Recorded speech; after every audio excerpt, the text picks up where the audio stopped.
Hello నమస్తే, నేను మీ Aishwarya. Welcome to Bhaskara health. ఈరోజు మనతో పాటు doctor Madhu Kiran Yarlagadda, consultant orthopaedic spine surgeon ఉన్నారు. Sir, welcome to Bhaskara health. నమస్తే అమ్మా. Sir, it's really great to have you here today. So sir, ఈరోజు మనం స్పైన్ గురించి మాట్లాడుకుందాం. ఏదైతే చాలా వరకు ఇగ్నోర్ చేస్తున్నారు మనుషులు, దానికోసం మాట్లాడుకుందాం సార్. సో డిస్క్ ప్రాబ్లమ్స్ అనేవి మనం చాలా వరకు వింటున్నాం. అసలు అవంటే ఏంటి, వాటి ట్రీట్మెంట్ ఎలా తీసుకోవాలి, అసలు జాగ్రత్తలు ఎలా తీసుకోవాలి, కొద్దిగా ఎక్స్ప్లెయిన్ చేస్తారా? ఇప్పుడు స్పైన్ అనేది తెలుగులో మనం వెన్నుముక్క అంటాం. సో వెన్నుపూసలో ఆల్మోస్ట్ 33 ఉంటాయి, 33 ఉంటాయి.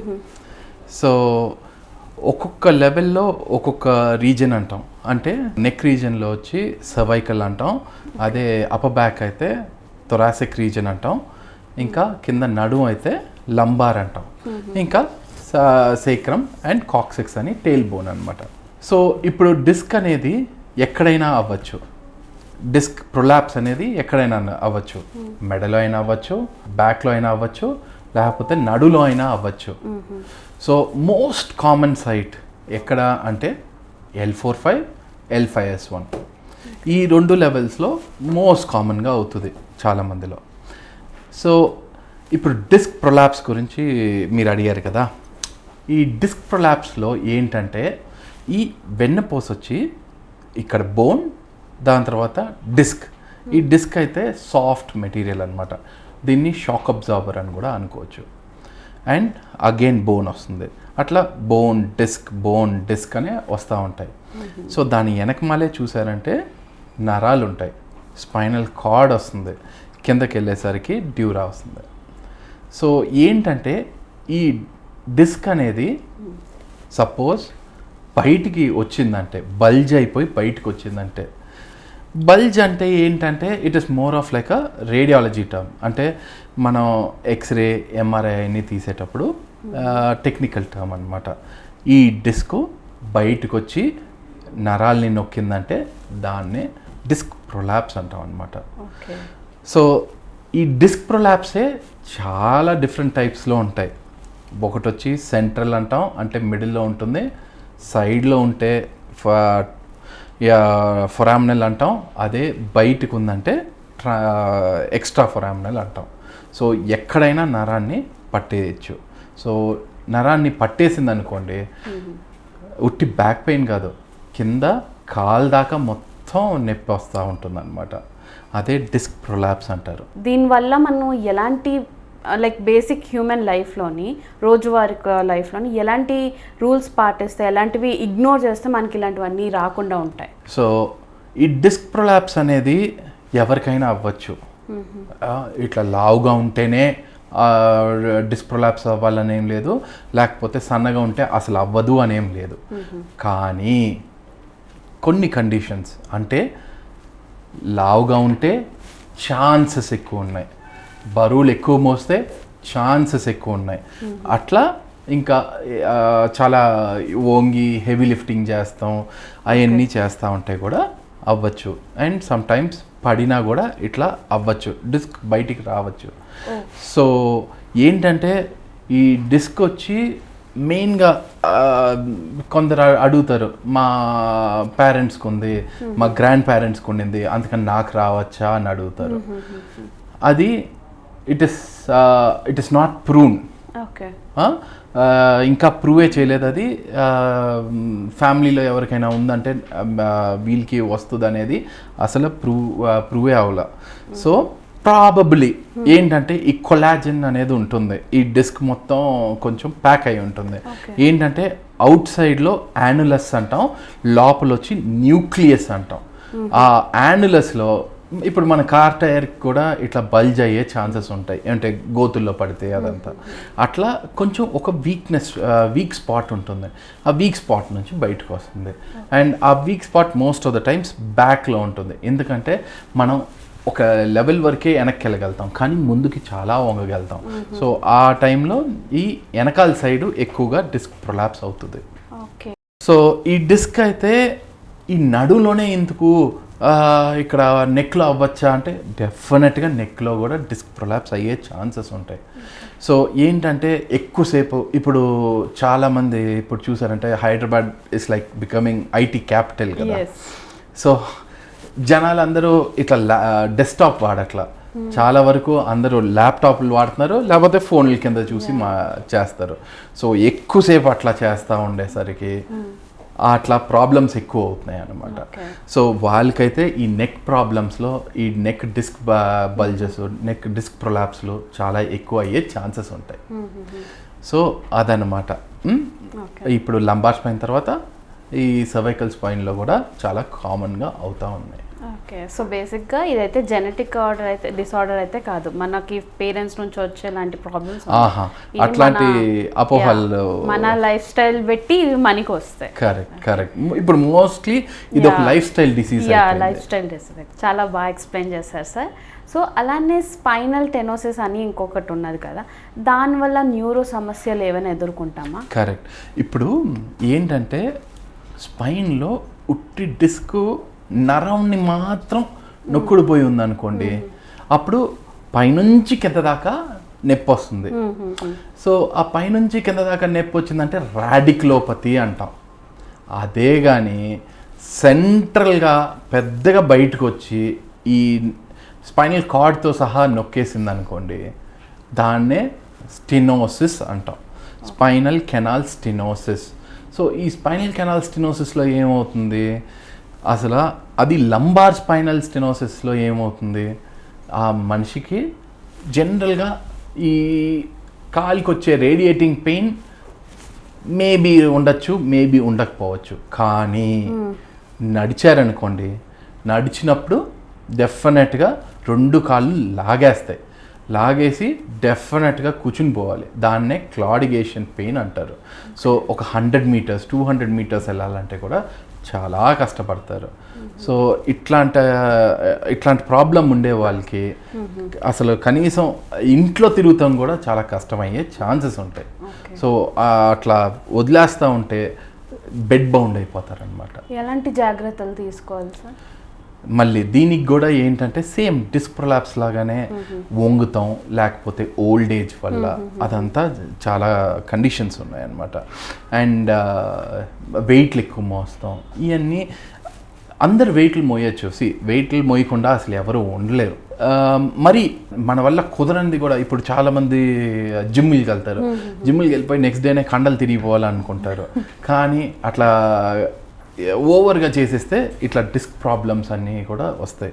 ఇప్పుడు వరల్డ్ రెనౌన్ చాలామంది కూడా మీరు చూసారంటే, వరల్డ్ రెనౌన్ బాడీ బిల్డర్స్ చాలామందికి ఈ సర్వైకల్ డిస్క్ ప్రాబ్లమ్స్ ఉంటాయి, లంబార్ డిస్క్ ప్రాబ్లమ్స్ ఉంటాయి, హిప్స్ కూడా సమ్టైమ్స్ చాలా ఏవాస్కులర్ నెక్రోసిస్ కూడా అవుతాయి.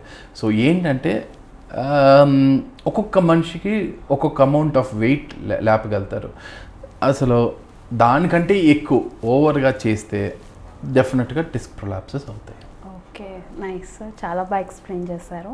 సో సార్, ఇప్పుడు ఆస్టియోపోరోసిస్ అని ఒకటి ఉంటుంది కదా, సో అది వస్తే కంపల్సరీగా సర్జరీ జరగాలని కొన్ని మంది, అవసరం లేదని కొన్ని మంది. సో మీ ఒపీనియన్ ఏంటి? బేసిక్గా బాడీలోనే ఏజ్ అయ్యే కొద్దీ దాని స్ట్రెంగ్త్ తగ్గుతూ ఉంటుంది. ఎందుకంటే హార్మోనల్ చేంజెస్ కానివ్వండి, మెయిన్గా లేడీస్లో ఏమవుతుందంటే బ్లడ్లో అంత కాల్షియం లేకపోయేసరికి ఈ బోన్ స్టోర్స్ నుంచి మొత్తం లాగేస్తూ ఉంటుందన్నమాట బాడీ.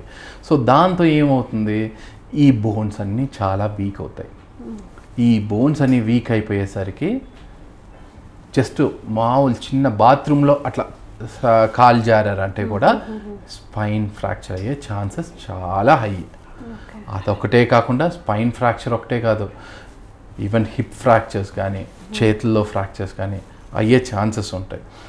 సో ఈ ఆస్టియోపోరోసిస్ అనేది చాలా డేంజరస్. ఎందుకంటే just trivial falls will give rise to fractures అనమాట. అది ఆస్టియోపోరోటిక్ ఫ్రాక్చర్స్ అంటే బోన్ వీక్ అయినప్పుడు అయ్యే ఫ్రాక్చర్స్ ఏంటంటే అసలు మొత్తం క్రష్ అయిపోద్ది. అండ్ ఈ స్పైన్లో బోన్ క్రష్ అయిందంటే ఇట్లా అప్పడం నొక్కినప్పుడు ఇట్లా కొన్ని పీసెస్ వెనకాలకి వెళ్తాయి కదా కెనాల్లోకి. సో సిమిలర్లీ అట్లా వెనకాల కెనాల్లోకి వెళ్ళిపోయిందంటే అప్పుడు ఈ స్పైనల్ కార్డ్ అనేది చాలా డెలికేట్ అయిన థింగ్. సో ఆ స్పైనల్ కార్డ్ని నొక్కేస్తుంది.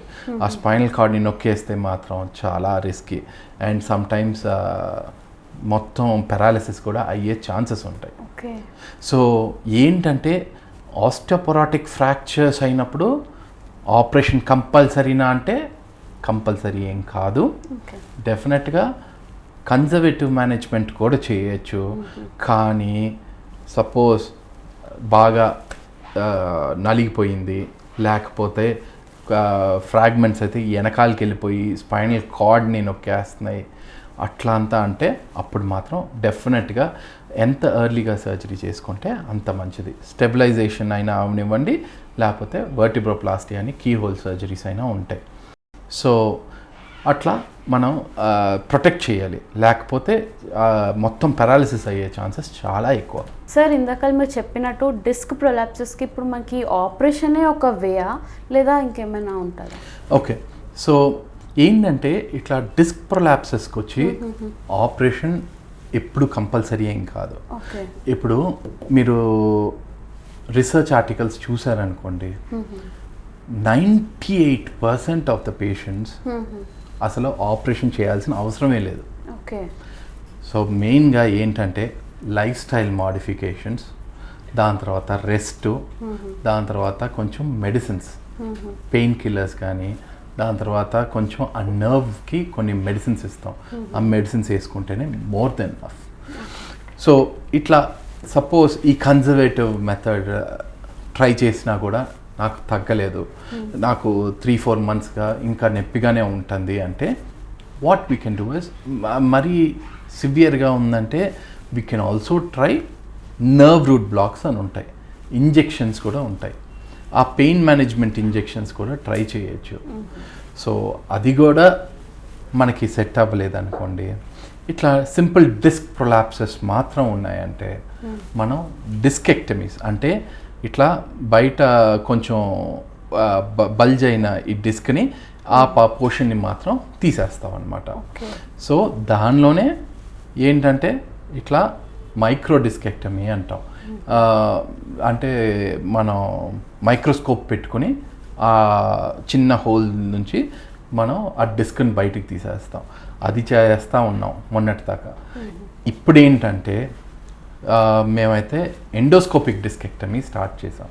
సో ఈ endoscopic discectomy we do a lot of cases. ఇప్పుడు మోస్ట్ ఆఫ్ ద కేసెస్ ఏంటంటే ఇట్లా ఇట్లా డిస్క్ బల్జెస్ మాత్రం ఉన్నాయి, వితౌట్ ఏమి స్ట్రక్చరల్ ప్రాబ్లం లేకుండా ఉన్నాయంటే ఒక చిన్న 8 mm అంటే ఈ గోర్ చిటికినైలంత గోర్ అంతా చిన్న కట్ చేసి దానిలో నుంచి కెమెరా పాస్ చేసి దాని తర్వాత అక్కడ నుంచి ఆ డిస్క్ అయితే సేఫ్గా తీసేయచ్చు. సో చాలా స్పైన్ సర్జరీస్ చాలా అడ్వాన్స్ అయినాయి. సో ఈ పాతకాలంలో లాగా పెద్ద కట్ చేసి ఓపెన్ సర్జరీస్ అయితే చాలా తగ్గిపోయినాయి. మోర్ ఆఫ్ లైక్ ఈ మినిమల్లీ ఇన్వేసివ్గా చేస్తూ ఉన్నాం. సో అదనమాట ఈ డిస్క్ ప్రొలాప్స్ అయిందంటే. అదే కానీ ఇక్కడ వెనకాల ఈ జాయింట్స్ ఉన్నాయి చూసారా, ఈ జాయింట్స్ అన్నీ కూడా అరిగిపోయినాయి, లేకపోతే ఈ వర్టిబ్రల్ హైట్ అంటే ఈ డిస్క్ మధ్యలో స్పేస్ ఉంటుంది, ఈ స్పేస్ తగ్గిపోయింది అంటే అప్పుడు ఏంటంటే స్ట్రక్చరల్ ప్రాబ్లమ్స్ ఉంటాయి. ఇట్లా కొంచెం జారిపోయింది ఈ స్పైన్ అయితే ఒకదానిపైన ఇంకోటి ఇట్లా జారిపోయింది ముందుకు వెళ్ళిపోయిందంటే అప్పుడు మనం దాన్ని ప్లేస్లో పెట్టి దాని తర్వాత ఫిక్స్ చేయాలన్నమాట. అప్పుడు స్క్రూ అండ్ రాడ్ యూస్ చేసి మనం అది ఫిక్స్ చేసేస్తాం. ఫ్యూషన్ సర్జరీస్ అంటాం. ఫ్యూషన్ సర్జరీ అంటే ఏంటి, ఈ వెన్నుముక్క రెండు జాయిన్ చేసేస్తాం అనమాట. అది స్క్రూ అండ్ రాడ్స్ పెట్టి మిడిల్లో ఒక స్పేసర్ పెడతాం. ఆ స్పేసర్ పెట్టి చేస్తే ఈ నరానికి ఫుల్ స్పేస్ ఉండి డీకంప్రెషన్ అయినాక అసలు ఈ నొప్పి లేకుండా హ్యాపీగా ఉండిపోవచ్చు. ఓకే, సో సర్జరీ చేస్తే ఇలా ఉపయోగం, మరి ఒకవేళ చెయ్యకుండా ఏమైనా వే ఉందా సార్ దీని నుంచి క్యూర్ అవ్వడానికి? సో నేను చెప్పినట్టు ఫస్ట్ అయితే అసలు మనం ఆపరేషన్ లేకుండానే ట్రై చేయాలి. So 98% of the population will not require, 97 to 98% will not require a surgery. So మెయిన్గా కొంచెం రెస్ట్ తీసుకొని కొంచెం వెయిట్లు అవన్నీ ఎత్తకుండా బరువులు మోయొద్దు, వంగద్దు. These are the only 2 things you have to take care.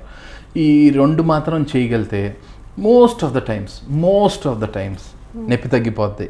And fun fact ఏంటో తెలుసమ్మా, ఉట్టి 2 kinds ఆఫ్ పీపుల్కే అసలు బ్యాక్ పెయినే రాదు. ఎవరు సార్?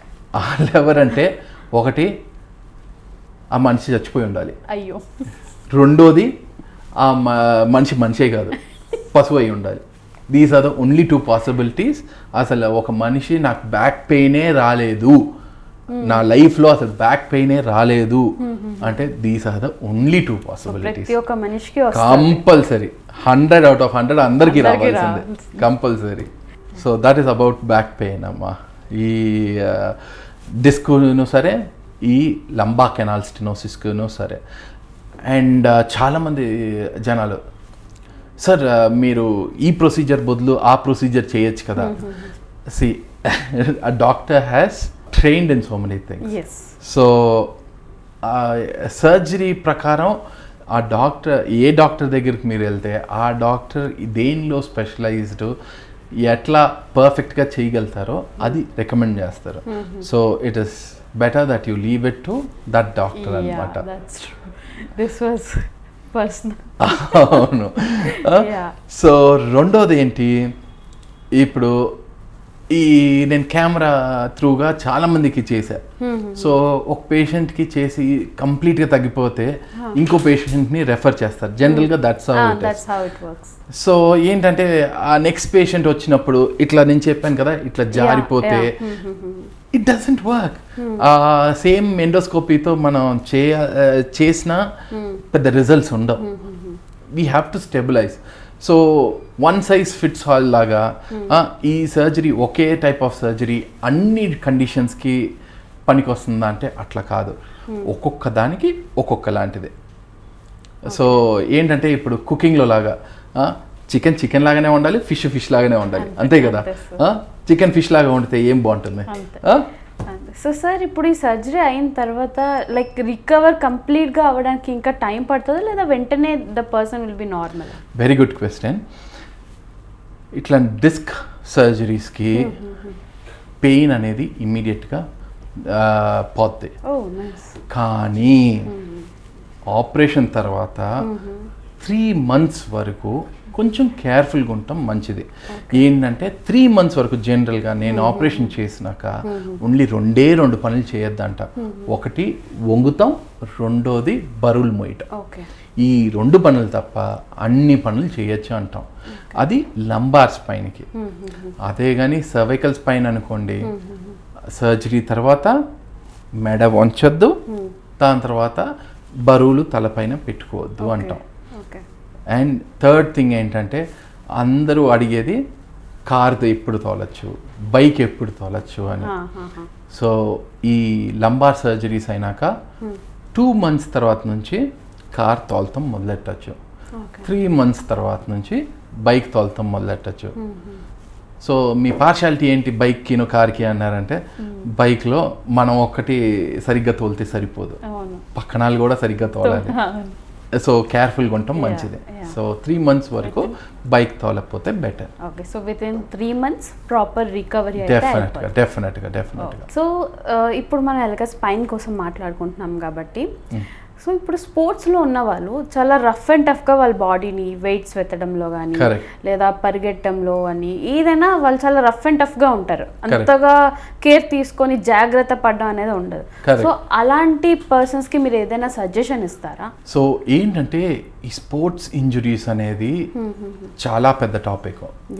సో స్పైన్ ప్రకారం స్పోర్ట్స్ పీపుల్కి ఏంటంటే, ఫస్ట్ థింగ్ ఇప్పుడు క్రికెట్ లాంటి లేకపోతే ఈ షటిల్ లాంటి స్పోర్ట్స్లో ఏంటంటే ట్విస్టింగ్ ఎక్కువ ఉంటుంది, ఇట్లా బాగా తిరిగిపోవటం ఎక్కువ ఉంటుంది. సో ఏంటంటే వాళ్ళు బ్యాక్ మజిల్స్ స్ట్రెంగ్తన్ చేసుకోవాలి. And compulsory even if it is a very small game, even for fun ఏంటి చేస్తున్నారంటే వాళ్ళు వార్మప్ బాగా చేసుకోవాలి. అండ్ థర్డ్ థింగ్ ఏంటంటే abnormal lifting of weights is completely prohibited for them. ఏంటంటే ఇప్పుడు వెయిట్ లిఫ్టింగ్ ఛాంపియన్షిప్కి వెళ్తానంటే దట్స్ టోటలీ డిఫరెంట్ అమ్మా. వాళ్ళైతే బాగా ఎక్కువ వెయిట్లు ఎత్తుతారు. వేరేస్ ఈ స్పోర్ట్స్ పీపుల్ అయితే వాళ్ళకైతే ఎంతవరకు సాధ్యమో అంతవరకు లిఫ్ట్ చేస్తే చాలు.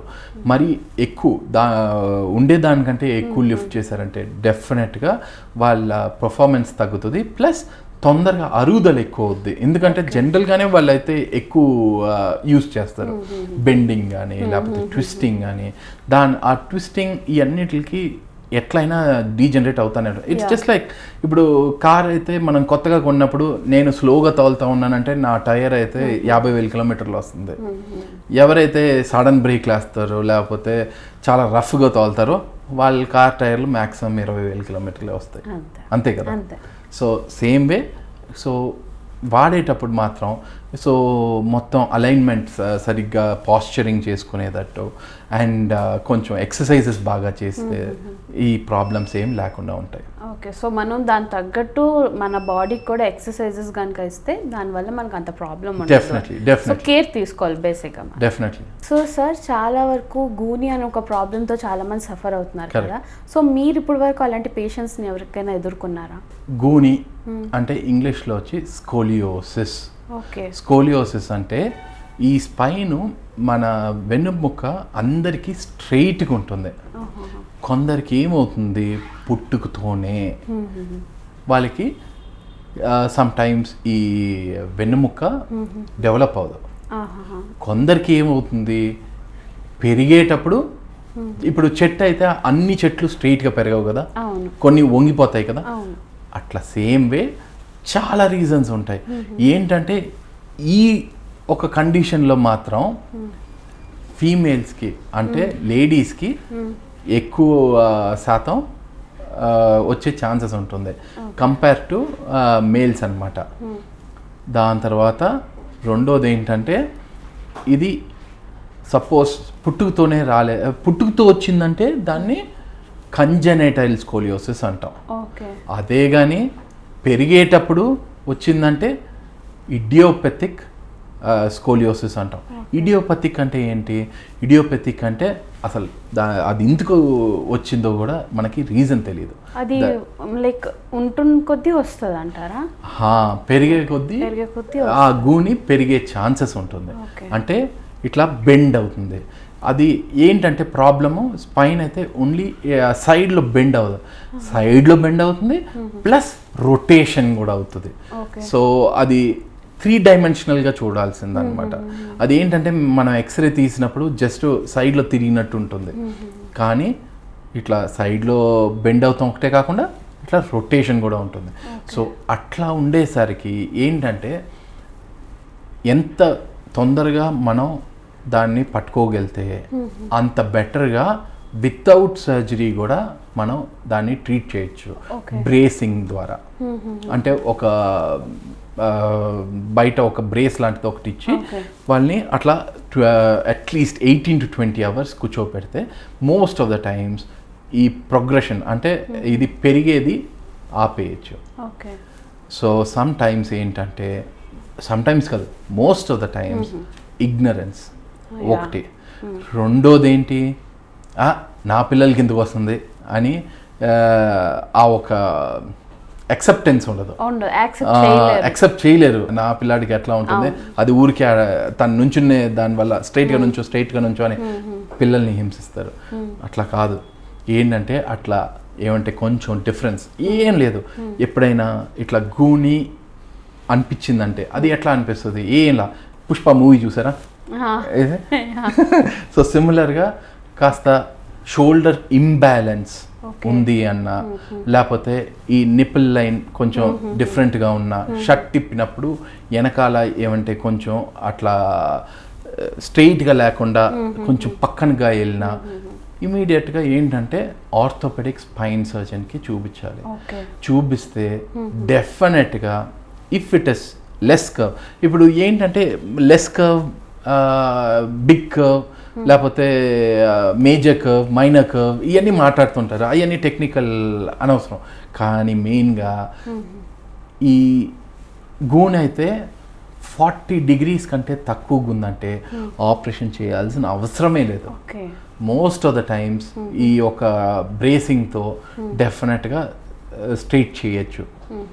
కానీ మనం ఇనీషియల్ స్టేజెస్లో వదిలేసుకుని తర్వాత ఏంటంటే మెనార్కి ఏజ్ వచ్చేటప్పటికి సడన్ గ్రోత్ స్పర్ట్ ఉంటుంది పిల్లలందరిలోనూ. అది లేడీస్లో గర్ల్స్లో ఏంటంటే ఇది చాలా ఫాస్ట్గా అవుతుంది. ఆ టైంలో మనం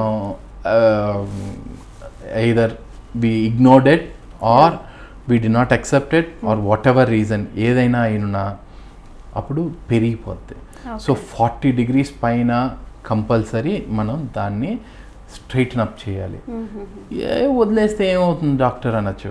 వదిలేస్తే మాత్రం ఎవ్రీ ఇయర్ 2 to 3 degrees అయితే ఈ గోని పెరుగుతానే వస్తూ ఉంటుంది. ఎందుకంటే ఉట్టి వెన్నుపూస ఒకటే తిరుగుతాం కాదు, లంగ్స్ ఉన్నాయి కదా, లంగ్స్ అయితే ఒక సైడ్ కాంప్రమైజ్ అవుతూ ఉంటుంది. అంటే మనం ఊపిరితిత్తులు మనం బ్రీత్ చేసేటప్పుడు రెండు ఈక్వల్గా పెరుగుతాయి.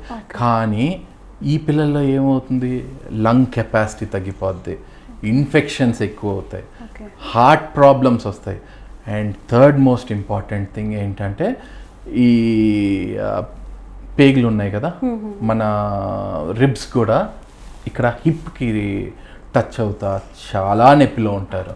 ఆ పిల్లలకి చాలా నొప్పి, day in and day out చాలా నరకంగా ఉంటుంది. సో బేసిక్గా ఈ గూన్లో మాత్రం ఇనీషియల్గా ఎంత తొందరగా డయాగ్నోస్ చేస్తే అంత బెటర్గా ఉంటుంది. ఓకే. సో వచ్చిన తర్వాత మనం దానికి ఎలా క్యూర్ అన్నీ చెప్పారు కదా సార్. అసలు రావడానికి రీజన్ ఏముంటుంది?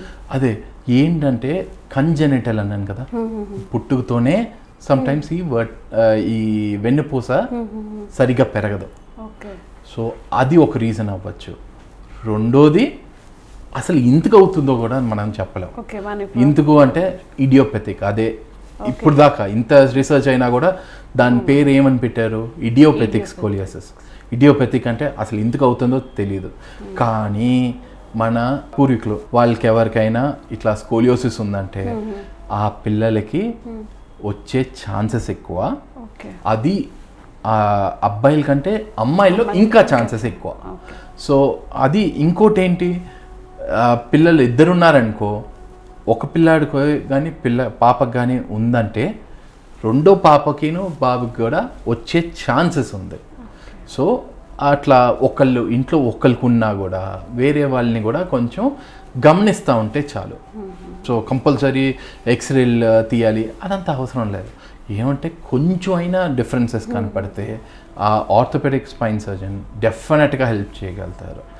ఏంటంటే సర్జరీ అయితే 40 degrees తర్వాత అని చెప్పాను కదా. సో సర్జరీ చేసేటప్పుడు మనం స్క్రూల్ రాడ్లు పెట్టి మనం స్ట్రైటన్ అప్ చేసేస్తాం. సో ఏంటంటే ఈ సర్జరీ ఓన్లీ స్పెషలిస్ట్, ఈ స్పైన్లో స్పెషలిస్ట్లు ఒకటి చేయగలుగుతారు. అది ఇప్పుడైతే ఈ సర్జరీస్ ఒకప్పుడు ఏంటంటే ఇట్లా వంగిపోయినప్పుడు ఇట్లా స్ట్రైట్ చేస్తే ఆ నరాలు అయితే అంత ప్రెషర్ తీసుకోలేదు. అదైతే న్యూరలాజికల్ డెఫిసిట్. అంటే సమ్టైమ్స్ కాలు పడిపోతాం కానీ, సమ్టైమ్స్ ఈ చేతులు పడిపోతాం కానీ, సమ్టైమ్స్ ఏమవుతుంది యూరిన్ లెట్రిన్ కంట్రోల్ కూడా ఉండదు. సో అవన్నీ లేకుండా ఉండటానికే మనం న్యూరో మానిటరింగ్ అనేది చేస్తాం. అంటే ఏంటి, ఆపరేషన్ చేసేటప్పుడు మనం ఎక్కడైనా డేంజర్ లొకేషన్కి వెళ్తున్నామా, లేకపోతే నరాలకి చాలా క్లోజ్గా ఉన్నావా, అవన్నీ మనం ప్రాబ్లం అయ్యే కంటే ముందే చెప్పేస్తుంది. సో అప్పుడు రెగ్యులర్గా మానిటరింగ్ చేసేసరికి ఇప్పుడు నుంచి ఈ కరెక్షన్ సర్జరీస్ కూడా చాలా సేఫ్గా చేయొచ్చు. సర్జరీ అయిన తర్వాత కంప్లీట్ రికవరీ అయిపోవడానికి డెఫినెట్గా. అది ఏంటంటే it's actually very good question. ఎందుకంటే చాలామంది అయ్యో మా పాపకు సర్జరీనా, మరి పెళ్ళి అయితే పిల్లలు అని అడుగుతారు. Nothing to worry. ఇట్లా చాలా పిల్లలకి మనమైతే ఆపరేషన్ చేసాం. ఇప్పుడు చాలా మంది మదర్స్ కూడా అవుతున్నారు. So we done so many cases. So ఇది చాలా సేఫ్గా ఏమి బర్తింగ్ అప్పుడు ఏం ప్రాబ్లం ఉండదు. And many of these kids can go back to dancing కూడా. సర్జరీ చేస్తే డెఫినెట్గా they will be back to normal and they will have a very healthy future కూడా. Thank you so much sir, చాలా బాగా explain చేశారు. And I'm sure మా viewers అందరికీ కూడా మీరు ఇచ్చే ఇన్ఫర్మేషన్ చాలా యూస్ఫుల్ అవుతుంది. Thank you.